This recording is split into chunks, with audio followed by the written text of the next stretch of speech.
Bin. Jadi tadi kalau Mbak Jack itu terbang kurang lebih 26 26 tahun, tahun. iya. Nah, ini kan sekarang kalau kita apa namanya sebagai orang umum gitu, bukan orang pekerja bandara, orang kan melihatnya gaji awak kabin tuh besar banget ya, Mbak Jack ya.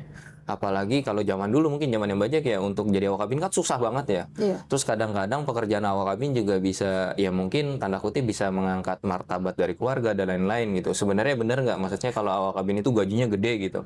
Berpenghasilan besar iya, tapi gajinya nggak besar. Maksudnya gimana, Mbak Jack? Jadi gini, kalau pendapatan itu kan yang setiap bulannya kita dapatkan Gaji pokok gaji maksudnya? pokok, Oke. iya.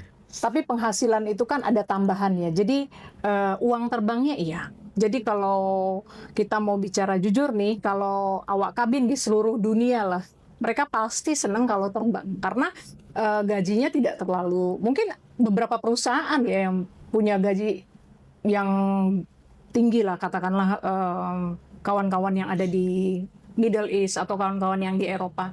Tapi sebetulnya standar gaji yang diberikan oleh perusahaan itu pada waktu itu ya, ketika saya terbang nggak seberapa tinggi gitu loh Ini gaji dibandingkan pokoknya uang, gitu. ya dibandingkan dengan uang terbang. Nah, kalau misalnya mereka sakit, berarti nggak dapat jam terbang gitu maksudnya? Iya, jadi ya hiduplah dengan gaji yang apa adanya gitu loh. Sehingga tentu semua orang akan berjuang habis-habisan untuk supaya bisa terbang. Pada waktu itu ya, karena memang uang terbang itu tinggi, Chris.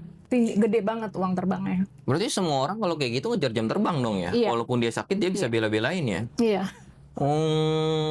Karena mungkin saya mikirnya gini ya, wah awak kabin gede gitu, terbang nggak terbang ya tetap dapat gede. Ternyata di situ Enggak. juga, ya Yang mungkin itu juga jadi keresahan awak kabin kali ya? Iya, itu yang bikin akhirnya orang tuh lebih memilih untuk terus terbang, apapun yang terjadi ya tetap terbang gitu, karena memang gajinya nggak gede gitu. Mungkin kalau di perusahaan tempat saya bekerja dulu saat ini mungkin awak kabinnya mungkin punya gaji udah gede ya, tapi apakah itu membuat mereka cukup atau tidak saya nggak tahu ya. Tapi pada waktu saya terbang gaji itu masih belum standar lah, mungkin seperti sekarang ya. Tapi dibandingkan dengan uang terbang lebih gede uang terbang.